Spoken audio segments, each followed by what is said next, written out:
Hi, all, and welcome to the Found Artist Files, the podcast that delves into real stories that inspire, uplift, and remind you that no matter who you are, your story matters.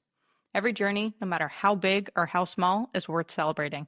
Here, we'll explore the powerful narratives of everyday people, artists, creators, and dreamers just like you, sharing the struggles, triumphs, and lessons learned along the way.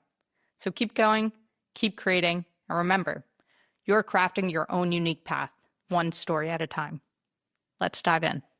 Wait, you have to say it one more time. Slishman. Okay. Slishman. Hi, everyone, and welcome to this week's episode. Today with us, we have Spencer Slishman. Hello. Was that correct? That was correct. Okay. It's been a fun lifetime of spelling my name, by the way. So, And thank you. No problem.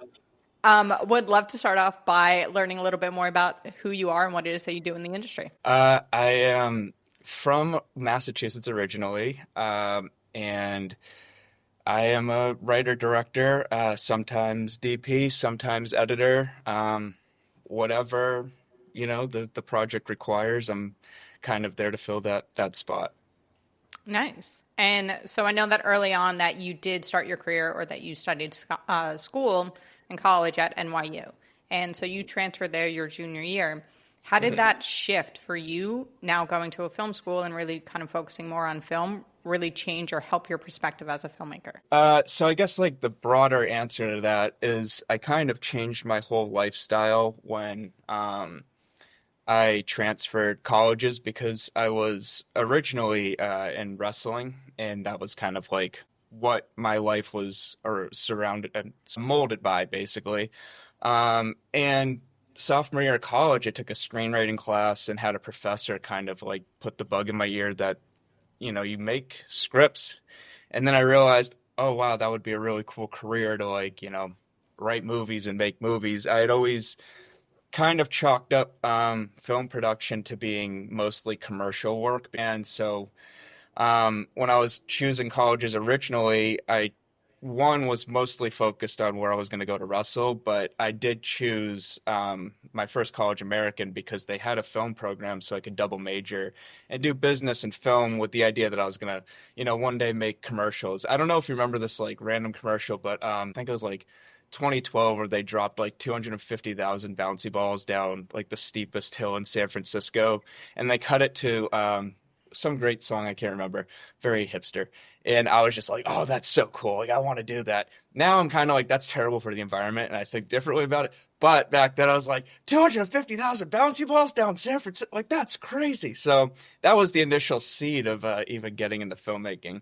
And so when I transferred to NYU, it just shifted to become basically my whole life. And so transferring to a school that is based around art and that actually is all focused on people who do want to do this as a career, what helped you eventually build your creative community when you transferred to NYU?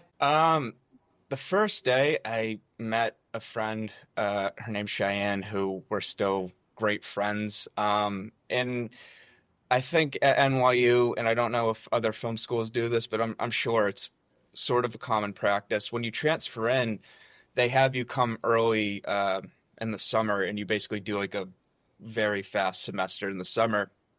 And you would take this class called Sight and Sound at NYU, which is basically like the intro. You make 5 films over the course of the semester.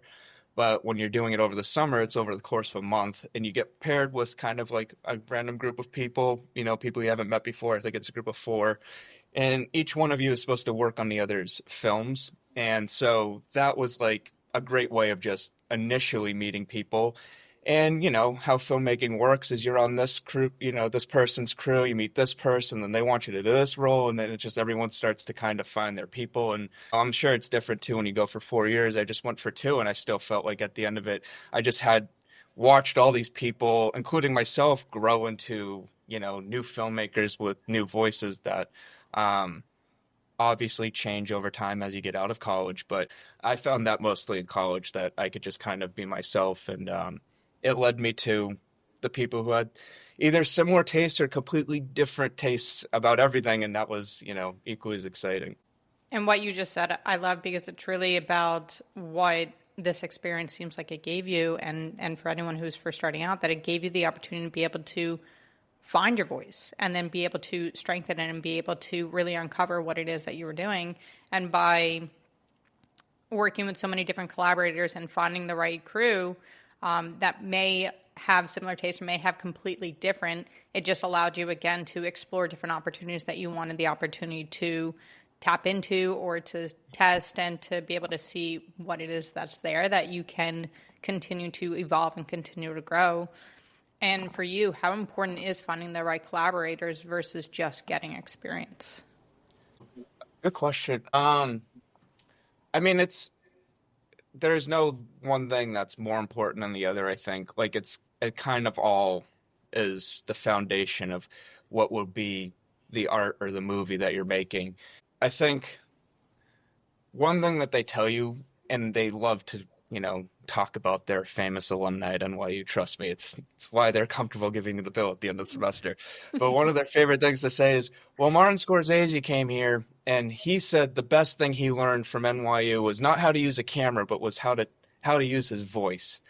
And when you're sitting there, kind of like, that is no, I'm here to learn how to use a camera. Like, you know what I mean? I'm 21 years old. I know everything, man.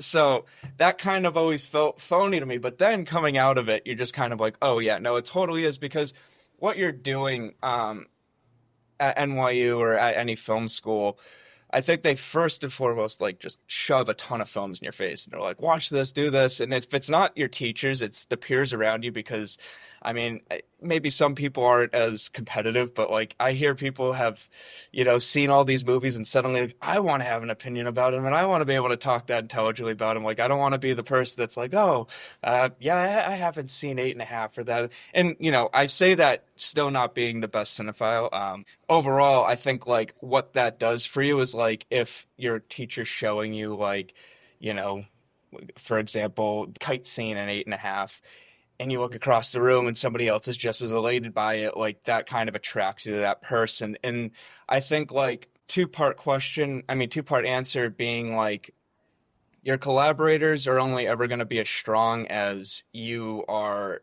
confident in what you're doing.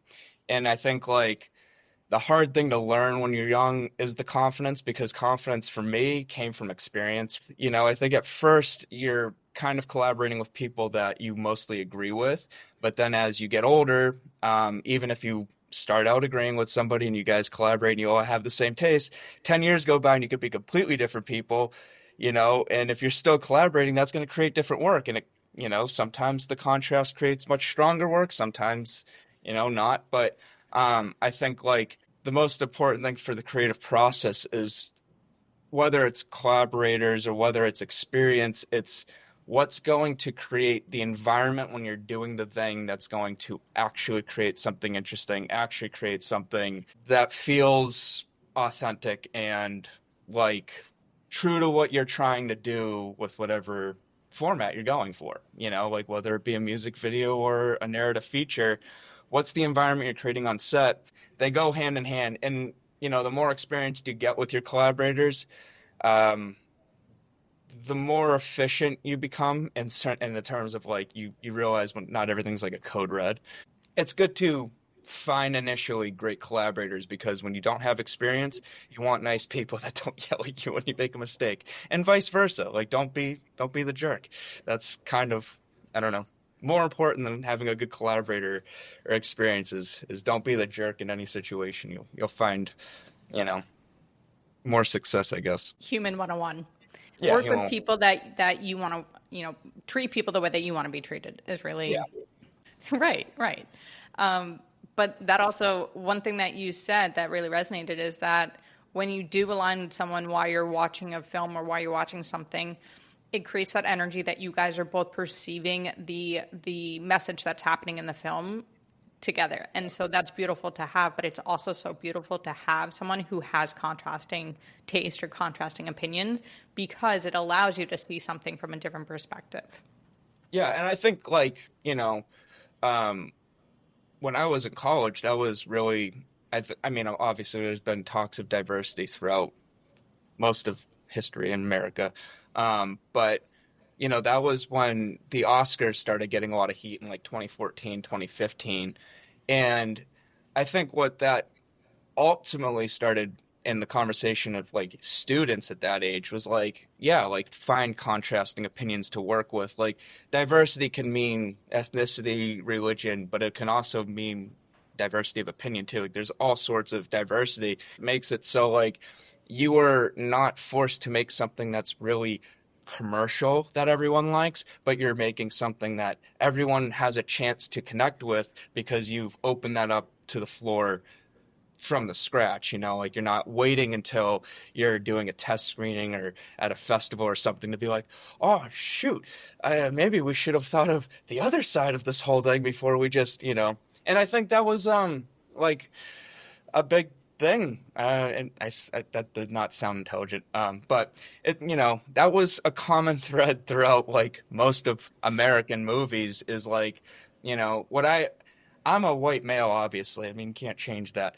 But what I realized, like in film school when we're learning about auteur theory, is I'm kind of like, this is an interesting take on cinema and the way to make movies. But I also think it opens up the floor for, especially back then, it being mostly white men making these auteurish movies, for people to just be like, I have the greatest opinion in the world, and therefore this is what that movie is. And like,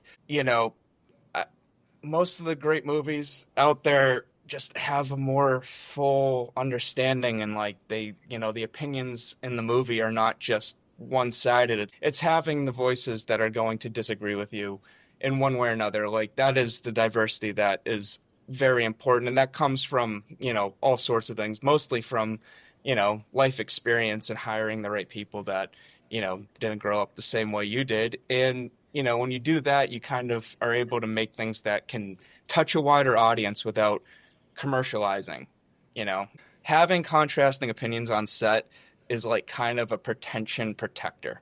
It's the power of diversity, is having Yeah. different voices and contrasting opinions, but also having the respect for one another, that you're not going to show up and that you're not going to yell at them to be like, you have to hear my point of view and it has to be my way or the highway. But to be able to come in and have that confidence, but also have the respect to be like, I want to be able to share my opinion because I want this to be able to be consumed. And so as a director yourself, how do you really balance the need for hierarchy on set with fostering a collaborative environment and encouraging confidence, contrasting opinions, and really diverse perspectives? Doing your homework, I think, because it's, I think like initially when, or at least for me, when I started out, I was planning pretty incessantly. And what I realized was like, for me, when I plan that hard on something, like whether it be like storyboarding everything or, lining a script, whatever, what I found is like that helps, but only in the process, not in the execution. So what I mean by that is like, you need to know the ins and outs of your script and the people you're working with. You are not just putting together a script, you're also managing egos and you're making people do their best to the best of your ability on the day that they need to do it. Like as David Fincher always says, you're trying to get people to peak at the same time. And what I found is like, the way to do that is for me just to know if I was doing this autonomously by myself, if I could make the whole movie by myself, what would this look like? And the better I know that, the better I can be confident to listen. Because that's the hard part. Like the best leaders kind of just go, I need a second. I'm going to think through that.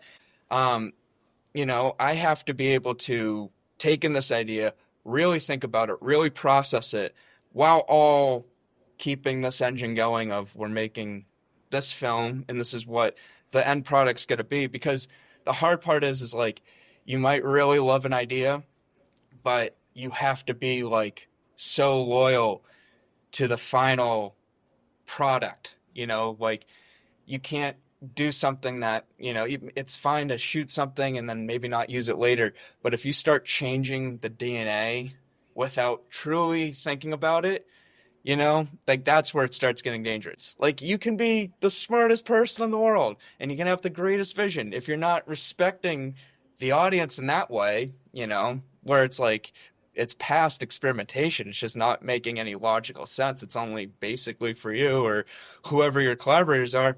Like that's a problem. So you kind of gotta, at least use it as a way to have strength in your opinion of, I'm the protector of the final like what people are gonna see in this, and so therefore I have to make sure that whatever is going through to the final product actually fits there, so that when we're all watching, we're having that moment where we're all from different backgrounds, but we're all sharing one experience, like you were saying earlier. That's the beauty of movies. Right now, like so many people, and that's just the way that the human brain works, is that everyone perceives things differently.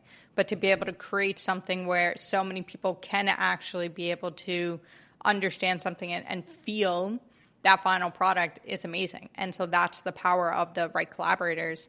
And so one of the things is, I know that you started as a director, but you've also taught yourself the camera, you've been a DP, you've also learned lighting, and then you went into the art department and things like that. So how has your knowledge in each of the different departments and the different space really allowed you as a director, as a DP, be able to foster that space, but also understand what they are looking to tell and what they're looking to create to make sure that that end goal is achieved across the three departments? It's kind of like the same thing. I think that you get to film school, and one of the first advice most teachers give you is take an acting class, because, directing an actor is definitely, I think, some of the hardest work, because emotion is not a technical thing. So that's a hard thing to convey. You can talk about colors and lights and lenses and sound equipment till your face goes blue, but to try to get somebody to feel something or portray a feeling is like, that is very hard. And I took a few acting classes, and that kind of inspired me to just be like, I don't want to be an actor. I think after my thesis, I had been in darkroom photography like for a while and never really considered that as a useful, for whatever reason, aspect of filmmaking. And then I kind of realized, like, oh, I know quite a bit about cameras, but I'm not applying any of this technical knowledge to now movie making. And so when I moved out here, I took a UCLA extension course for like 4 days just to learn how to gaff, because I never did that in NYU. I mostly focused on writing, acting, and directing. And so when I took that, I just was like, wow, this is, first off, extremely satisfying. And then secondly, I just realized, like, this is a great way to get paid. Like, eventually you're just like meeting people and getting a bunch of set experience doing something that has nothing to do with directing. So what you're getting the sense of is, what are other people on set caring about? Because, like, how many times, have you been on a set and you're watching the director just stare at the director's monitor, and they don't realize that, like, the sound guy is, like, shaking with the boom pole, and, some guy's Hollywooding a lamp over here, and their gaffer's trying to run around and scrim a light, and it's just, like, all this stuff going on, like, the more you can do that kind of thing and get that experience, you'll understand the dynamic. You'll understand what each department's worried about, concerned about, and thinking about. Everybody's got their own thing.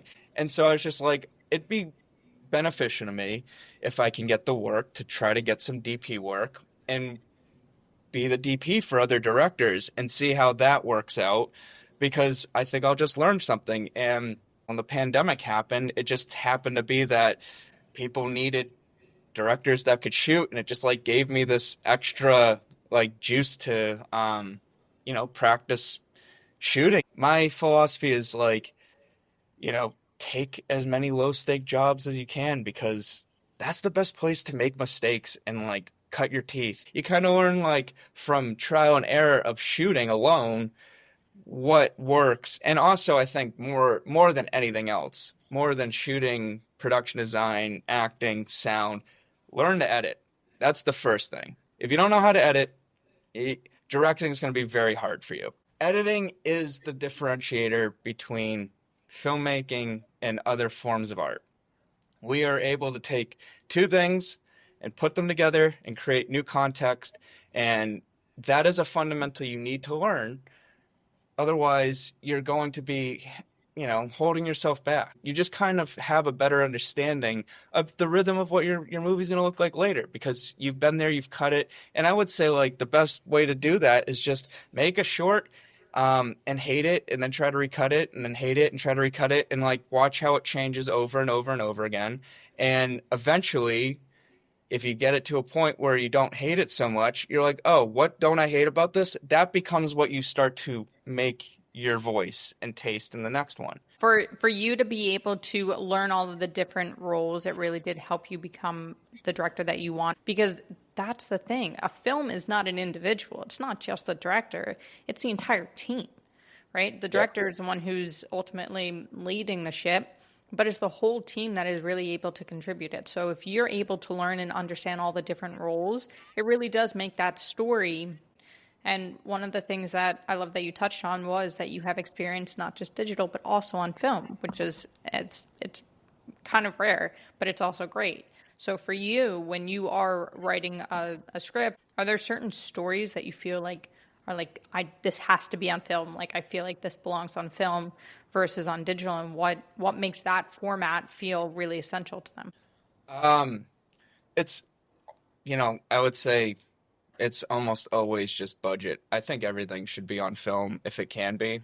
It has less to do with the flowery aspects of it, which would be like it looks beautiful and it comes off the truck looking how you want. That's all, if you've done it, you know that.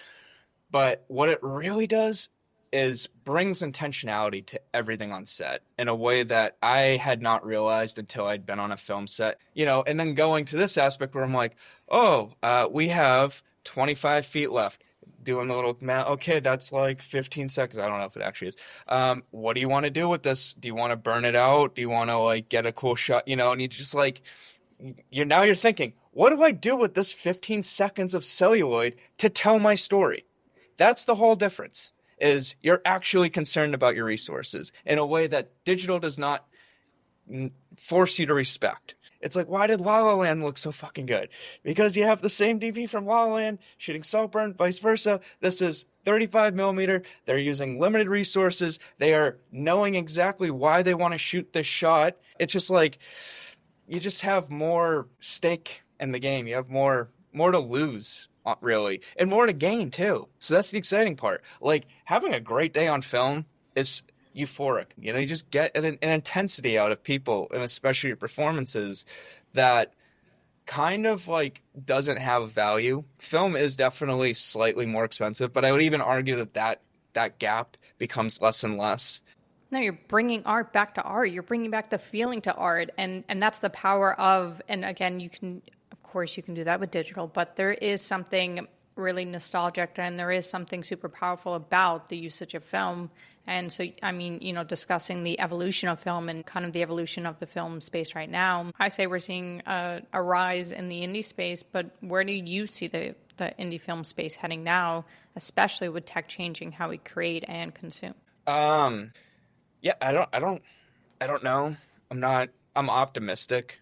I guess, so short answer is that I think independent film and just shooting on film in general is more or less the antithesis to AI and artificial intelligence, because if you have on one hand film being the most intentional way to make a movie because you have to be so thorough, typing into a website a prompt and having what you want to be created, you can have the same thing be created with AI and on film, but the hard part to quantify or put value to is intention.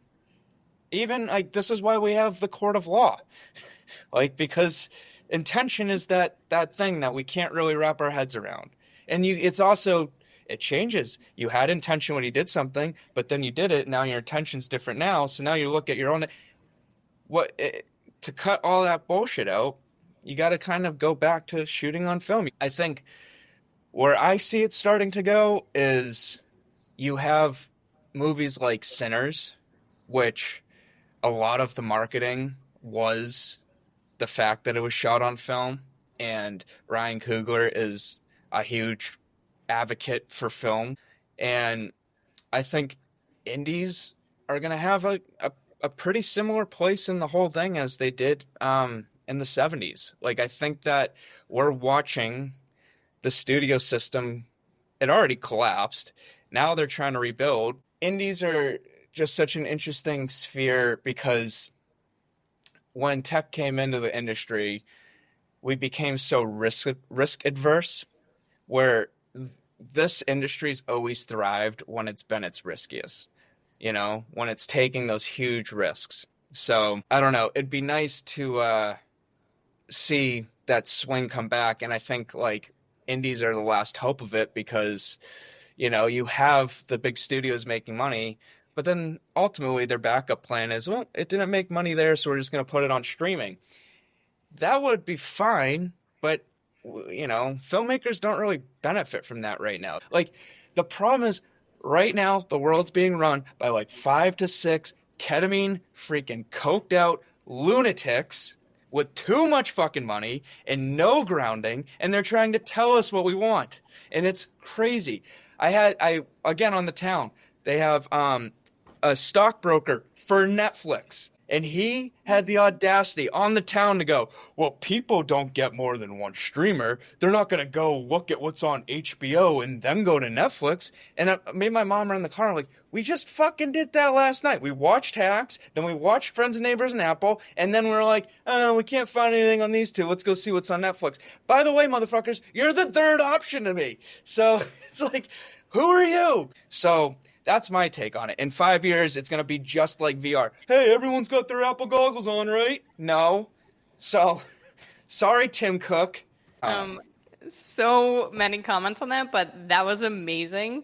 I mean, I'm just envisioning, so before I had a really small stint in VR, and I worked for this company that wanted to create metaverse, where people would just sit there with goggles, and I'm like, I'm not going to a party where all of us are just sitting with goggles. In what world do you think that this is going to be the new norm?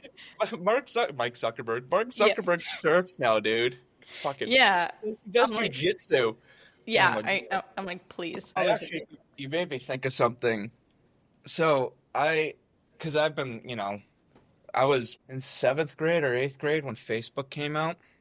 So I'm like a young millennial. The way I kind of have always thought about it is what I think tech must feel like now is similar to what oil must have felt like at the turn of the century. Because it's kind of the same thing.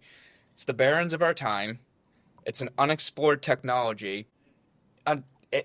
Until recently, it was something that was not a necessity by any means. Like cars were not necessity. That was a forced necessity. That was a group effort to say, we want to sell oil. Here's the thing that uses a lot of oil. Let's make it all necessary. The reality is we have this new kind of oil baron group in the techies, Silicon Valley.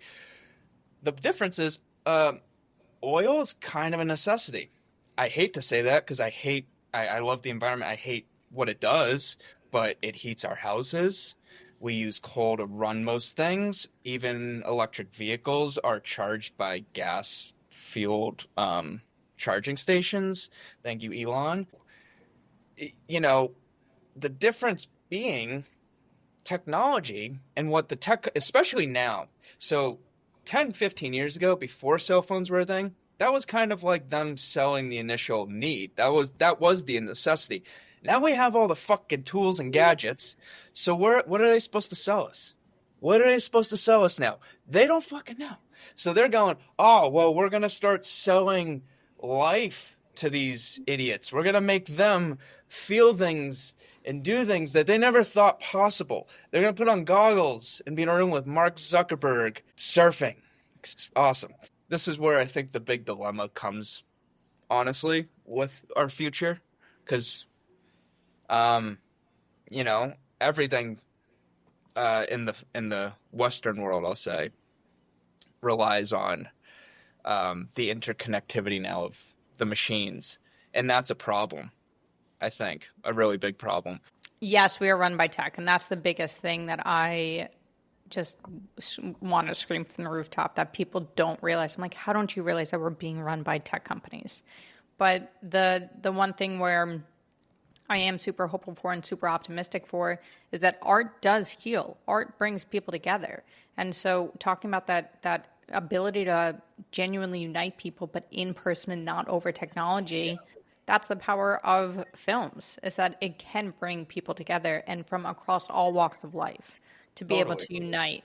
And so, I mean, I think that there's an opportunity in society right now to really be able to be like, we use these as tools, but they no longer have the power over us and they control us. We control them. We control how we use them, when we use them. Like you said, like even Meta came out. Now it's Meta, but back in the day it was Facebook, and Facebook came out when I was in ninth grade. I think because I've also been on it or had access to it for so long, I'm like, I am not letting my future family be able to No, have that. So I think that we are also in that shift where a lot of people are like, I don't want well, it's the tech to TV, control. right? Right. Remember, Yeah. don't watch too much TV. Right. Right. Oh, if you only knew Yeah. what Yeah. was going, Mom. All right. It's so different now, the content that was created when we were growing up to what it is now. I'm like, it's the content that they're putting out is not for kids who are actually individuals. They think of them as just a body, just a thing. And so going back to actually kids and going back to your childhood, can you share a pivotal moment from your childhood that actually influenced your path? Like, I mean, yeah, there's probably a ton. Um, I mean, I guess the thing that stands out the most is I had my homeroom teacher in seventh grade, Brian Robinson, love you, man. He was my first wrestling coach, and he was like, "Hey, you should get into wrestling. I think it'd be a good sport for you." I got into wrestling, and that really just kind of put me on a trajectory. One, to have a mindset that was very malleable, very like accepting of loss and failure, and two, kind of relentless and just like, yeah, I'm just gonna bang my head against the wall until it breaks, and if it doesn't, then I'm gonna pass out. Like, there's two options here: it breaks or it breaks or I do. And I, by chance, went to a boarding school to wrestle because I wanted to go to college wrestling, and that was my only real goal. Um, by chance, had a dark room, had visual arts classes, and not by chance. I mean, this might as well have been a college. It was a beautiful school. Without wrestling getting me into it, without it leading me to where I actually needed to go as a sport, and getting my heart broken by it, and you know, the opposite too, being completely enchanted by it. Um, yeah, I think that was just deciding to wrestle. I think was probably the most pivotal thing in my life, just because it led to almost every opportunity I've had um, going forward, and like all the even NYU. Like, I think a big reason I was able to get in there as a transfer was probably because I was the only like college D1 wrestler applying. I mean, what else makes me stand out other than like, oh, that's a kind of, well, why do you want to be a filmmaker? So I don't know. I think that overall was probably the biggest influence. And then, outside of that, my parents were both complete hippies. So that also sets you up to be kind of a interesting person as you get older. Like, your dad's going around saying he's a communist your whole life just to ruffle feathers. I don't know. Inspiration comes from everywhere. So Yeah, truly. yeah, Truly. that's it. It was you were living your movie, and you are the main character of your movie, and all Oh, these people are just they're just the different chapters and the different only scenes. children for like, I think purely for survival until they're like, maybe in a real social point. You are the main character of your own life. My fiance always jokes me. She's like, "Yeah, you just needed someone to like kind of bully you." Oh, thanks. You just needed a sibling. Then you would know that, that's not really a serious thing. I'm like, okay, yeah, sure, sure. Also, I'll say, I was like probably the last tail end of like VH1 and MTV, and I used to watch that religiously in the morning. So I think just like watching music videos and then going on the bus and like listening to music and imagining my own music videos was like really the first inkling that I wanted to do something like this, but just like, was a 9-year-old, 8-year-old kid that's like, oh, I have an imagination. How fun. Not like thinking, oh, I'm going to be Steven Spielberg. I didn't even know that. Actually, I watched E.T. when I was 7. I got to the point where E.T. pops out from under the blanket. I threw up and ran out of the room. I got so scared. I still haven't seen E.T. since. So. Okay, well, I highly suggest you rewatching it because it is a great movie. It actually, E.T. is one of the movies that made me want to get into filmmaking. Look at this. Oh, that's Princess Diana. I don't even want to know why you have Princess Diana. Film. Wait, that is so cool. I don't know if you can. Is it? Yeah, no, you can see it. It's through the light. Yeah. So I collect film. Wait, that's amazing. How did you get that? Through a source. No. You're like, I know someone who knows someone who knows Spielberg. All these kind of auctions in LA. And you can just find like crazy stuff. That's a sign that you need to rewatch it. If that's not, I don't know what is. I know. I was like, my mom loves that movie, so I got it because I'm gonna give it to her as a gift. But I was like, I should. Yeah, this is also a great story. She actually kissed him. Like, no, I think I did see the movie like a couple years after, but God, if I remember it, it's not there. I do love Spielberg though. Big fan of The Fabelmans. Completely underrated. Yes, I agree with that one. Well, thank you so much for being here. We are so excited for everything that you are going to create, everything that you have yet to create. We can't wait to support you in any way that we can. And thank you so much for being you. Thank you so much for being here. Thank you for having me on. And to everyone at home, always be you. Thank you. Thank you, guys. Thanks for listening. Did you enjoy this week's journey? So do we. So head on over to our YouTube channel where you'll find an extended version of this week's episode. And don't forget to give us a follow on all of our other socials at NextFoundArtist. Also, head on over to our website, nextfoundartist.com, to find and watch independent films from your next favorite artist.